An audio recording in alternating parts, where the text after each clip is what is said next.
Olá, boa tarde e boa noite às turmas dos quartos anos, dos quais com muito orgulho e apesar de todas as dificuldades cadentes e presentes, foi-me concedido, a honra de lecionar estágio supervisionado 2 e ao mesmo tempo que é um desafio lecionar nesse período, Mas quarto VA, quarto NA e quarto NB. Muito boa tarde, muito boa noite a todos os colegas aqui presentes, certo? Gostaria então de começar a fazer esse vídeo aqui de estágio supervisionado, no qual, antes de falar uma coisa a mais, que na verdade não tem muita coisa a ver com o que vamos tratar aqui, mas essa vai ser uma sequência de aulas, como eu havia prometido para alguns, nas quais alguns conteúdos haverão de ser revisados, para que assim nós possamos então dar continuidade a outros, certo? Porque se tem uma preocupação muito grande, especialmente da minha parte, que vocês saibam e busquem aprender o máximo de elementares de determinados conteúdos, certo? Além da preocupação, claro, de passar o conteúdo, a preocupação latente de que vocês assim aprendam, tá?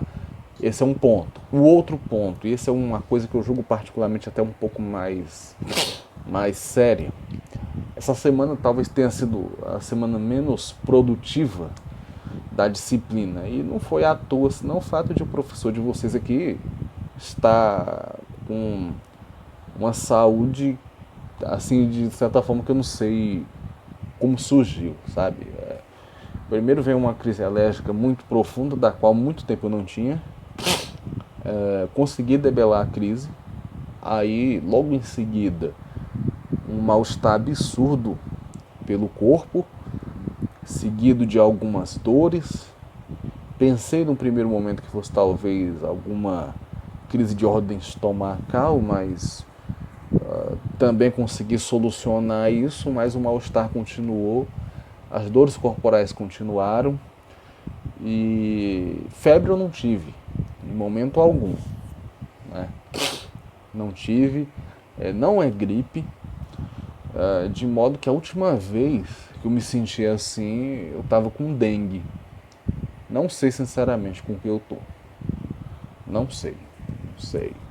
Confesso que, coincidentemente, inclusive os meus parentes assim mais próximos e com que eu tenho um contato um pouco mais direto, apesar desse período de afastamento, mas que eles também estão num âmbito de isolamento, eles também estão sentindo sintomas muito parecidos, muito semelhantes, que se disseminou assim entre a maioria das pessoas com uma rapidez muito grande, de coisa de 3, 4 dias. Isso foi se espalhando, eu fui, acho que o último de todos a passar por isso. Estou passando agora, eu não sei sinceramente o que é. Disseminou-se assim, e querendo ou não, a gente fica com aquele pezinho ali atrás sobre o que é. Uma coisa eu já fiz, já até comuniquei à minha irmã de que eu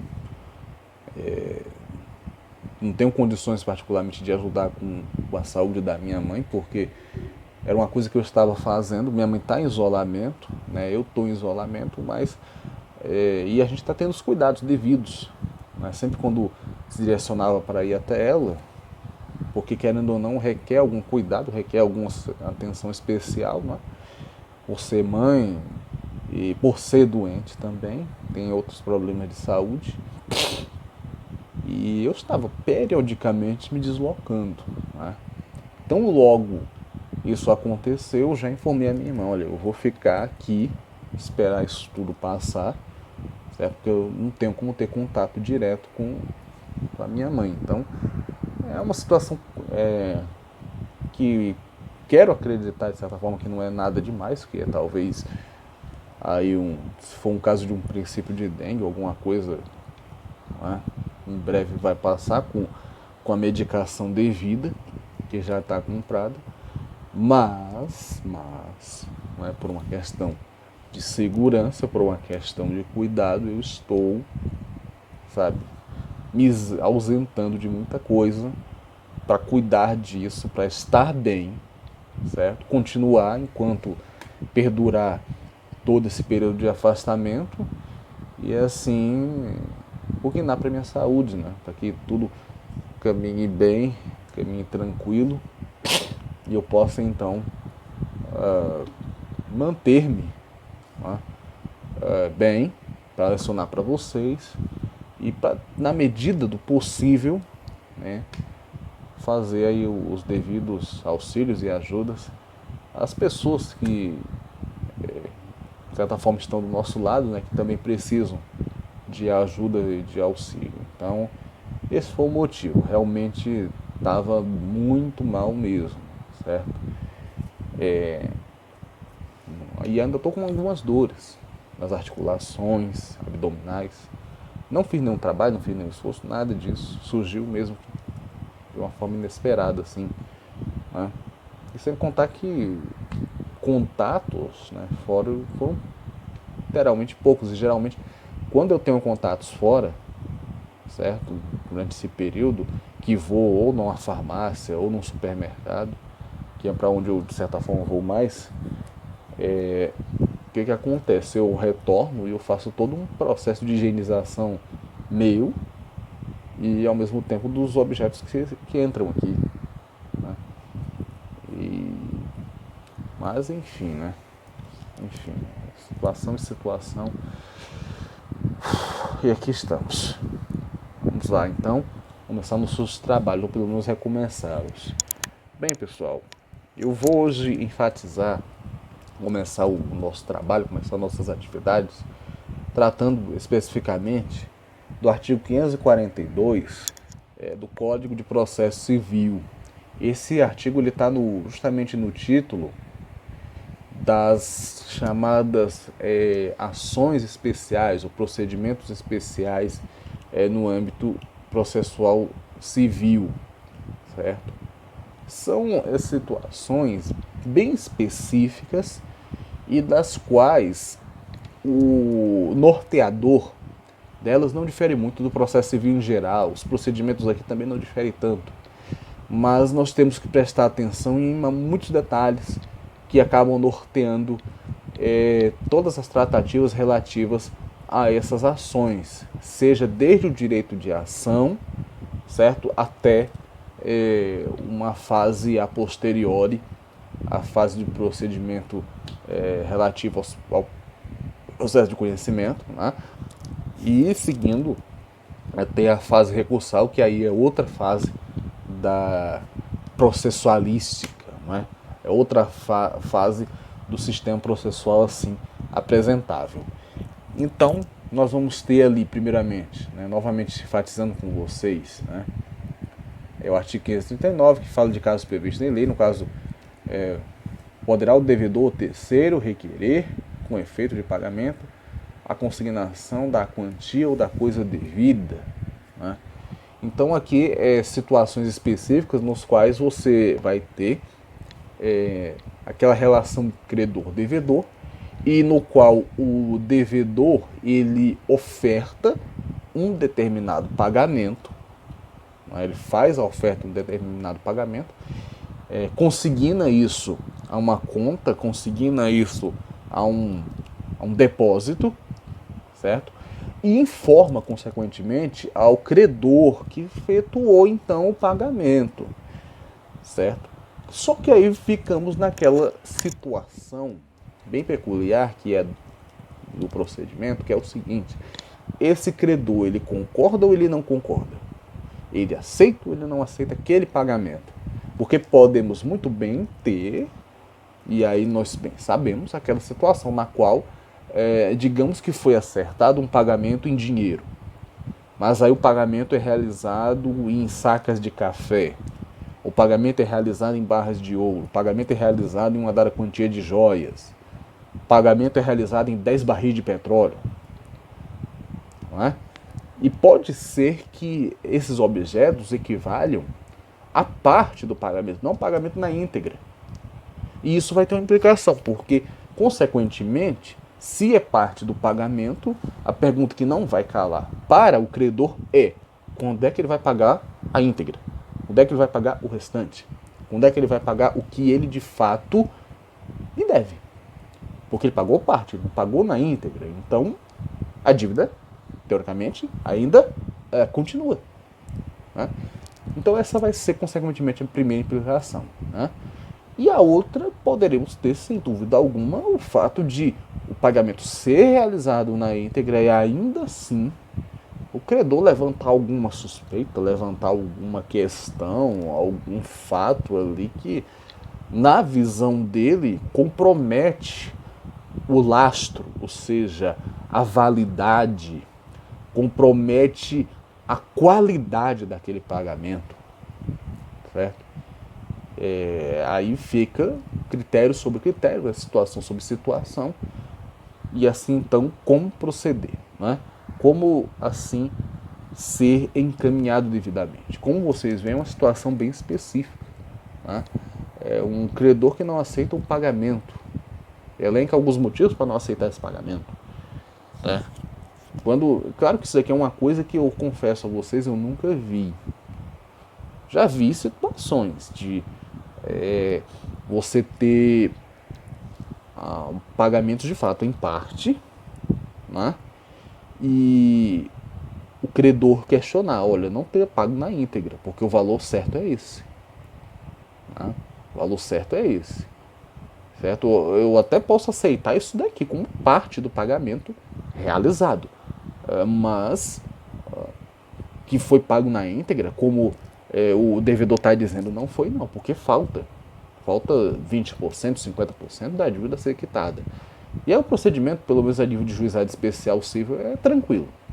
Porque se falta pagamento, o que geralmente se pede? Né? Você solicita um recálculo da dívida, e isso lá no próprio juizado pode ser feito, lá mesmo, porque tem contabilistas do próprio Tribunal de Justiça que lá fazem esse cálculo, certo?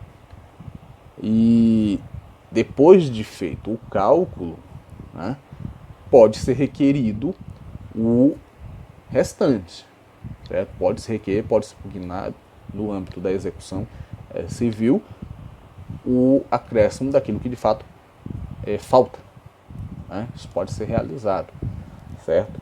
Pelo menos no âmbito juizado isso é fatídico. Né? Aqui eu já tenho uma situação mais no campo específico do processo civil, né? Do processo encaminhado dentro da temática processual civil, e que vai ter outros contornos um pouco até mais, digamos assim, específicos, né, mais prolixos do que mesmo do juizado especial civil. E o artigo 539 até o artigo 549 eles seguem justamente essa temática. Tá? E aí, novamente, refazendo a leitura com vocês. Caso previsto em lei, poderá o devedor terceiro, tá, requerer com efeito de pagamento a consignação de quantia ou da coisa devida, certo? Veja que é uma ação, inclusive, voltada especificamente à figura do devedor, certo? Porque ele efetuou no todo ou em parte esse pagamento, né? Ele realizou esse pagamento de alguma forma. Então, é voltado especificamente para essa questão relativa à figura do devedor, certo? Aí, parágrafo 1º, né, tratando-se de obrigação em dinheiro, ou seja, o pagamento a ser realizado da dívida em dinheiro, né, poderá o valor ser depositado no estabelecimento bancário, ou seja, você faz um depósito, cria um depósito em banco, certo? Pode-se abrir uma conta para tanto, ou então você pega essa quantia de dinheiro, coloca no envelope e assim encaminha, né, até o caixa eletrônico respectivo, que é o depósito, né, que se faz em caixa eletrônico. Tá? Oficial onde houver, certo? Situado no lugar do pagamento, certo? Situado no lugar do pagamento, ou seja, se o lugar do pagamento for estabelecido lá no contrato, lá na obrigação, ser Rio Branco, então que se faça em Rio Branco. Se for em Chapuri, que se faça consequentemente na cidade ali de Chapuri, e assim sucessivamente, tá? Certificando-se o credor, né, por carta com aviso de recebimento, assinado o prazo de 10 dias para manifestação de recusa. Aqui não é difícil de se compreender. Eu tenho uma dívida, vou pagar essa dívida, paguei, fiz lá um depósito em conta bancária, fiz lá um valor estimado, certo? E nesse ínterim eu encaminho então um aviso de recebimento, né, para o credor, certo? Para ele se manifestar em 10 dias, se concorda ou se não concorda com aquele valor.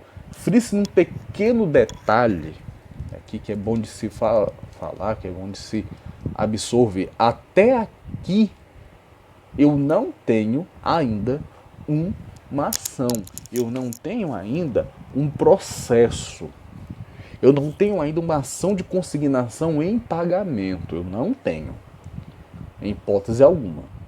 Isso não quer dizer que você, enquanto advogado, não possa atuar nessa contenda nesse primeiro momento. Pode, certo?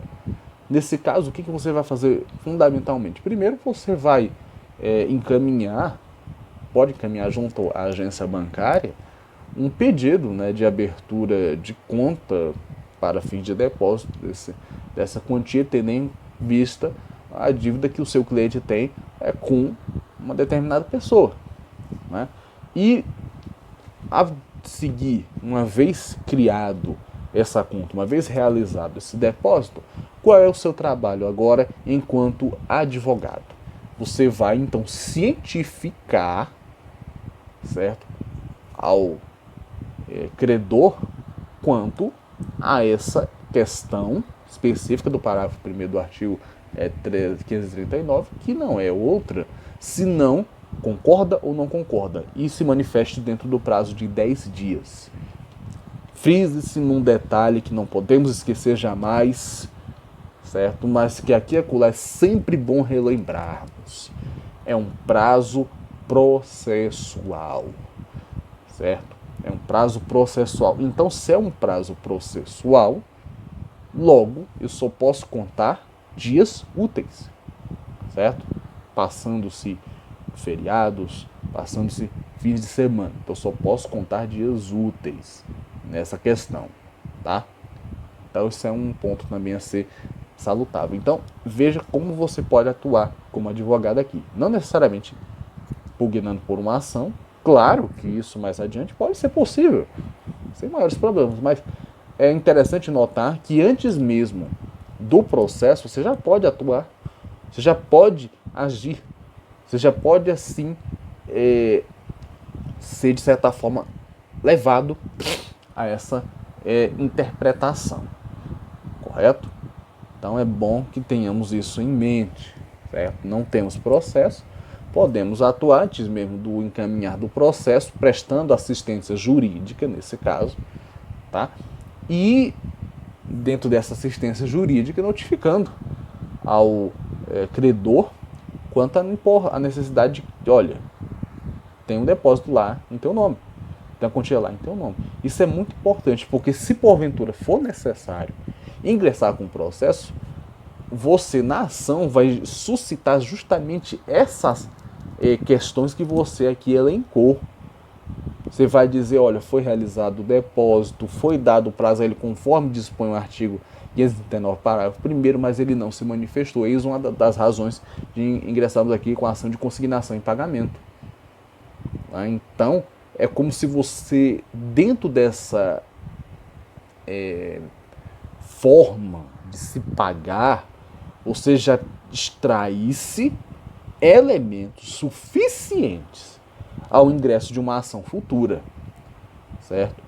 É como você já usasse, de certa forma, de um artífice para já ter elementos suficientemente válidos para justificar a sua ação, para fundamentar a sua ação, certo? E é isso que não poucas as vezes, enquanto advogado, você tem que pensar.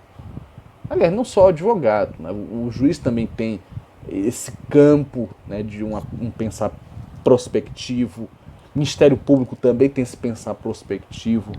Mas não poucas as vezes é no campo da defesa que nós vamos ter esse espaço maior de resguardo. Porque, querendo ou não, você está defendendo os interesses de uma dada pessoa, né? Você está defendendo os interesses de alguém que demonstra, consequentemente, um maior interesse que é solucionar a dívida. Então, nada de errado de você usar de estratagemas para fins de realizar essa defesa. E esse não deixa de ser um. E além do mais, não só um estratagema, mas como uma coisa legalizada. A lei possibilitando você, devedor, e ao mesmo tempo você, advogado, auxiliar esse devedor a realizar o pagamento que ele tem de fazê-lo no tempo devido. Então, nós temos um campo muito interessante, muito intrigante, por que não dizer, de situações aqui apresentáveis e nas quais tenho sempre a devida atenção a cada caso, a cada circunstância. O que você pode fazer, o que você não pode fazer, certo? Claro que, de uma forma bem, digamos assim, jocosa, né? Alguns interpretam isso como se fosse manobra da defesa, certo? Mas, poxa, a própria lei me possibilita isso. Por que eu não vou usar como argumento? Claro que eu posso usar, lógico, né? Então, isso é válido, né? Parágrafo 2º. Decorrido o prazo do parágrafo 1º, ou seja, passados 10 dias úteis, como que se diga, contado do retorno do aviso de recebimento sem manifestação de recusa, ou seja, você enviou o aviso, certo? Você encaminhou o aviso e não houve nem aceitação e nem recusa, né?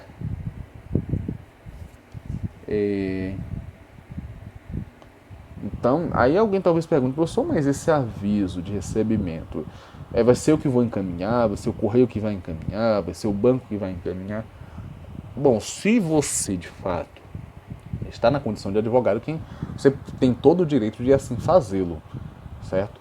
E aí você pode perguntar o seguinte, professor, mas passou os 10 dias, a pessoa não me mandou nada, certo? Que aí ele fala de um retorno do aviso de recebimento, né? A pessoa não mandou nada. Bom, se não mandou nada, vai cair exatamente no parágrafo 2º.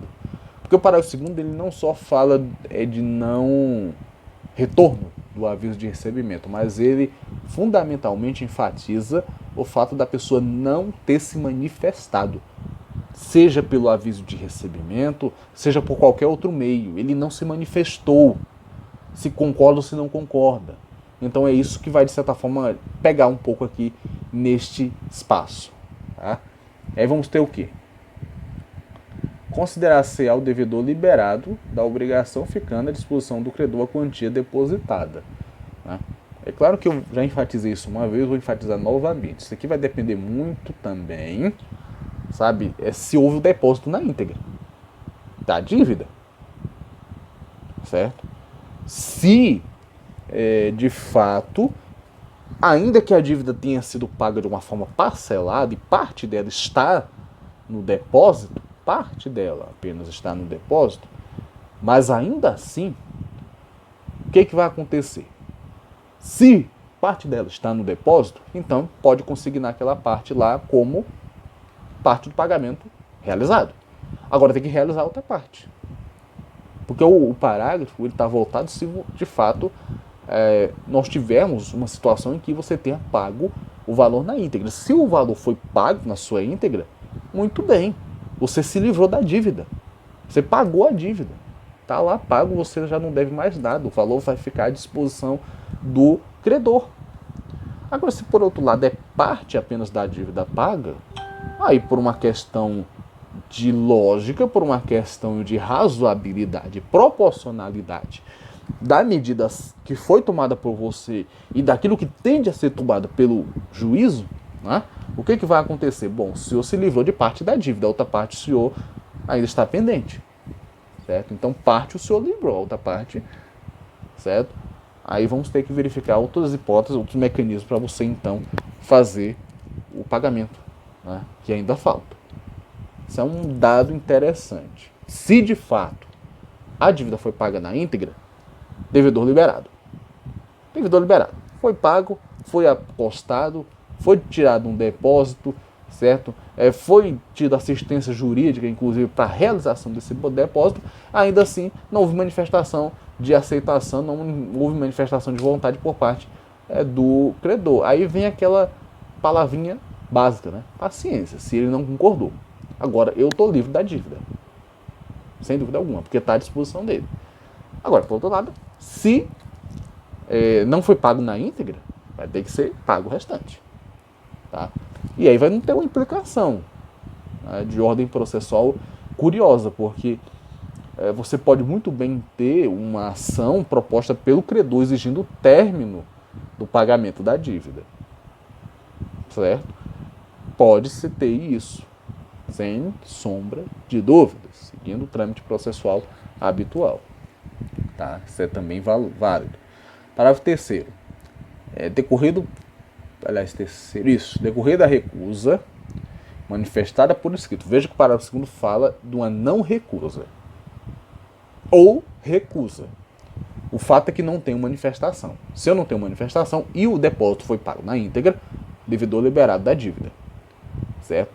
Se por outro lado não tenho essa condição, aí cabe ao credor dizer, olha, eu concordo com o valor que foi pago em parte, mas eu não concordo com o fato de a pessoa dizer, aquilo que eu até disse para vocês no começo, né? Dizer que pagou a dívida na íntegra. Não pagou, não. Muito pelo contrário, pagou parte da dívida, não pagou a dívida na íntegra. Certo? Então, tudo isso tem, sem dúvida alguma, implicação aqui bem salutar, bem valorável. Esses detalhes têm que ser, sabe, muito bem vivos na forma com a qual vocês vão interpretar cada uma dessas situações. Cada uma delas. Beleza? Muito bem, então. Voltando ao parágrafo 3º do artigo 539. Manifestada por escrito ao estabelecimento bancário, né? Então aqui a gente já pode deduzir também uma coisa. Eu falei para vocês que o advogado ele pode fazer, né, uma comunicação para o credor. Pode, sem maiores problemas. Apresenta-se na condição de representante, né, do devedor e encaminha os dados bancários consequentemente para ter acesso àquele dinheiro, àquele pagamento, sem maiores problemas, sem maiores óbices. Certo? Mas poderemos ter também, veja só que interessante, o credor, no caso, informando ao banco a sua recusa. O que pressupõe dizer o seguinte, que pode-se solicitar que o banco, mediante um aviso de recebimento, informe a essa pessoa da existência, né, de um aporte financeiro ali em depósito em seu nome. Certo? Pode isso acontecer. Alguém talvez diga, professor, e esse depósito pode ser feito na conta do credor? Pode, sem maiores problemas. E aí, no caso, né, cabe ao credor manifestar-se perante o banco que, olha, aceito em parte, só não aceito o fato de o devedor dizer que já está tudo pago. Não está, não. Aqui eu tenho só 25% da dívida paga, ou 20% pago. Né? Então, nós vamos ter sempre esse imbricamento. Eu vou terminar de interpretar esse parágrafo aqui com vocês. Eu vou falar uma situaçãozinha na qual eu incorri no âmbito, né, não era nem na condição de assessor jurídico, mas era na condição de estagiário do Tribunal de Justiça, bem no começo do estágio mesmo, quando praticamente não sabia nada assim, sabe, de como me portar em juízo, do que explicar a parte, do que aconselhar. Vou falar uma coisinha aqui rapidinho, e até como é que se desdobrou essa situação. Tem a ver não necessariamente com a ação de consignação em pagamento, mas com determinadas formas de pagamento e na qual, coincidentemente, incide algo parecido aqui com o que nós vamos ver nesse parágrafo 3º. Decorrido a recusa manifestada por escrito ao estabelecimento bancário, poderá ser proposta dentro de 1 mês ação de consignação, instruindo-se a inicial com prova do depósito e da recusa. Tá? Com a prova do depósito e da recusa. Conforme foi dito lá no caput do artigo 539, é uma ação mais voltada para o devedor. Tá? É uma ação mais voltada para o devedor. Certo? Então, nesse caso, o devedor, ele haverá, consequentemente, de assim efetuar a ação de consignação e pagamento, certo? Ele ou um terceiro em nome dele poderá assim fazê-lo, certo? Então é uma ação voltada para o devedor, que, uma vez ciente da recusa por parte do credor, pode fazer isso dentro de um mês. Mais um prazo aqui estabelecido, 10 dias, para o credor se manifestar se concorda, se não concorda com o pagamento. Se concordar, fica saneado a dívida. Se não manifestar recusa ou aceitação, pressupõe que aceitou e, portanto, livre está o devedor de pagar, exceto se houver um pagamento em partes, né? Que, aliás, essa questão do pagamento em partes, o artigo 540 vai nos explicar um pouquinho como é que vai funcionar essas questões.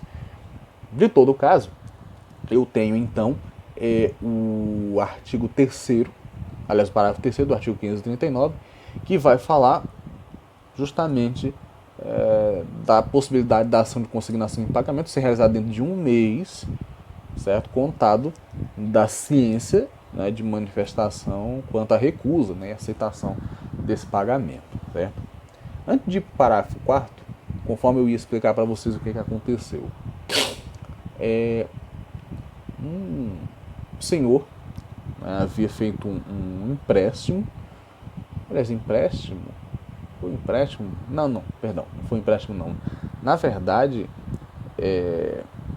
foi uma questão relativa a um dado banco, eu não me recordo agora, e no qual o banco, dentro daqueles pacotes que às vezes eles cobram, né, dentro das contas, ele acabou retirando uma quantidade até significativa do salário desse homem. Então, dá-lhe processo, né? Isso foi no âmbito do juízo especial civil. E aí o processo seguiu o trâmite regular, foi passado pelo processo de conhecimento, deu ganho de causa a esse senhor, foi para a fase recursal, também deu ganho de causa a esse senhor, e na execução dessa quantia, que era em torno de uns R$6.000 mais ou menos, ainda se postergou por um tempo a tramitação dele na execução, porque tão logo ele solicitou a execução, houve pelo menos, acho que uns 2 subestabelecimentos de advogados, e isso às vezes atrasa bastante os processos, porque cada subestabelecimento assume um novo advogado, e o novo advogado faz o quê? Primeira coisa, peticiona. E o juiz tem que analisar a petição, né? E aí foi peticionado no primeiro momento, não deu certo, coincidentemente não deu certo, subestabelece um novo advogado, e nesse caso do novo advogado, houve um pagamento. Foi constado lá, posto em depósito, uma dada quantia em nome desse senhor. Tá? E quando ele me interpelou, eu confesso que eu fiquei, no primeiro momento, assim, bem inseguro mesmo, porque, primeiro, tinha sido a minha primeira vez atendendo o público diretamente. Tá? E aí ele disse, não, meu jovem, acontece.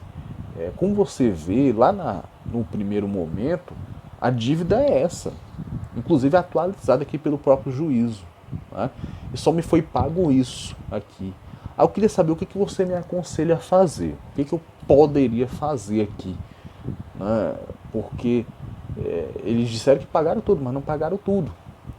Aí meu aconselhamento foi o seguinte, olha, o senhor pode até resgatar esse dinheiro, certo? Que eles já pagaram, tá?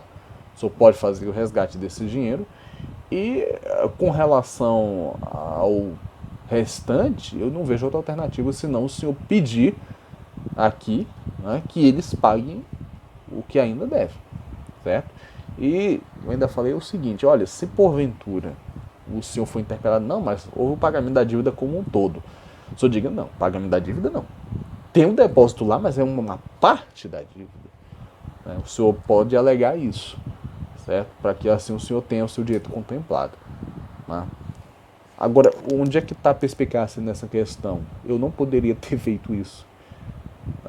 Não poderia de fato ter feito isso, porque o trabalho que você faz é encaminhar. né? Você diz, olha, foi realizado dessa forma, e o que o senhor pode fazer agora é isso. Mas querendo ou não, eu digo, olha, o senhor age dessa forma, o senhor alega isso, o senhor faz isso. De uma forma ou de outra, né? Mesmo não sabendo ainda nem nada, porque era meu primeiro estágio, meu primeiro contato com o direito ali vivo, propriamente dito, mas, de uma certa forma, um pequeno atrevimento da minha parte, eu acabei dando uma consultoria jurídica à pessoa, sem saber nada. Literalmente nada, porque o que você sabe é dos livros, é dos artigos que você faz, é das aulas, né? Mas da prática em si você não sabia. E acabei, de uma certa forma, fazendo isso. Acho que deu certo, né? Não sei. E depois disso, esse senhor nunca mais ele foi visto ali pelo juizado, então creio que tenha dado seus frutos, sem dúvida alguma, nisso.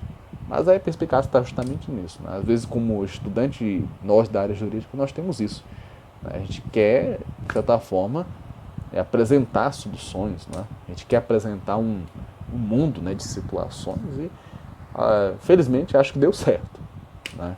Creio que tenha dado certo. Mas essa é uma situação que acaba, consequentemente, canalizada nisso, né? Poderíamos ter aí uma questão relativa à consignação em pagamento, né? Se de fato, e aí reforço a ideia, né, você tivesse o pagamento na íntegra da dívida. Não era o caso, não era aquela situação. Então, não tem como dizer, né, que se tratava de um pagamento de íntegra, porque não tinha, certo? Então, isso é um fato. Bom, muito bem. Bom, o que vamos ter? Parágrafo 4º. Não proposta a ação no prazo do parágrafo 3º, ou seja, dentro de um mês não se propõe a ação de consignação em pagamento, ficará sem efeito o depósito, certo? Podendo levantá-lo o depositante. Tá? Então, se o devedor não impetrar essa ação dentro de um mês, conforme dispõe o parágrafo 3º, esse mês que vale-se contando do fato de o credor não ter concordado com aquele pagamento, se transcorrer o mês e você, devedor, não ingressou com absolutamente nada, então você vai ter que tomar aquele depósito para si. É o que fala, né? O levantamento do depósito é isso. É ele tomar aquele dinheiro, aquela quantia, aquele objeto que ele colocou em depósito, tomar para si novamente. Certo? Tomar para si mais uma vez. Certo? Até aqui, certo? Nós vemos, né, o que pode potencializar a ação, que seria justamente essa recusa do credor e a ação dentro de um mês, e a não ação dentro de um mês, que pode desnudar-se, né, numa improcedência do depósito, e aí a necessidade de levantamento desse depósito. Tá? Alguém pode perguntar o seguinte: professor, pode fazer outro depósito, se ele assim achar conveniente? Não há nenhum impeditivo legal que isso não aconteça. Tá? Ele pode fazê-lo, certo? Inclusive agora, com talvez, né, quem sabe, a possibilidade de fazer isso dentro de uma razoabilidade na qual ele deposite toda a dívida. Isso é possível, sem dúvida alguma. Tá? Mas o fato, valendo-se do que dispõe, né, o parágrafo 4º do artigo 539, se de fato não foi suscitável o depósito, então não há outra alternativa senão levantá-lo. E aí, pugnar por outro mecanismo, né, para você fazer e realizar esse depósito. Tá? Bom, nós temos pouco tempo, né? E eu vou só explicar o artigo 540, aí eu vou terminar essa primeira parte da aula e depois eu vou encaminhar a outra parte. Tá? Vamos lá, artigo 540. Requerer-se-á a consignação no lugar do pagamento, cessando para o devedor a data do depósito, os juros e os riscos, salvo se a demanda for julgada improcedente, certo? Consigna-se no lugar do pagamento. Ao fazer essa consignação em pagamento, requerendo essa consignação em pagamento, aí ele fala dos efeitos da requisição da consignação em pagamento quando procedente. Quando procedente, isso é importante se frisar. Quais são os efeitos? Primeiro deles, a data do depósito, os juros e os riscos. Juros e riscos cessam se for julgado improcedente. Aliás, procedente. Agora, se a demanda for julgada improcedente, aí não vai mais ter esse saneamento dos riscos e dos juros, certo? Aqui vai acontecer exatamente, e aí vai depender um pouquinho do pedido que vai ser feito, certo? Mas eu vou deixar essa questão do pedido para tratar na próxima aula, certo? Que daqui a pouquinho, inclusive, eu encaminho a vocês, tá? Um abraço a todos desde já e até breve.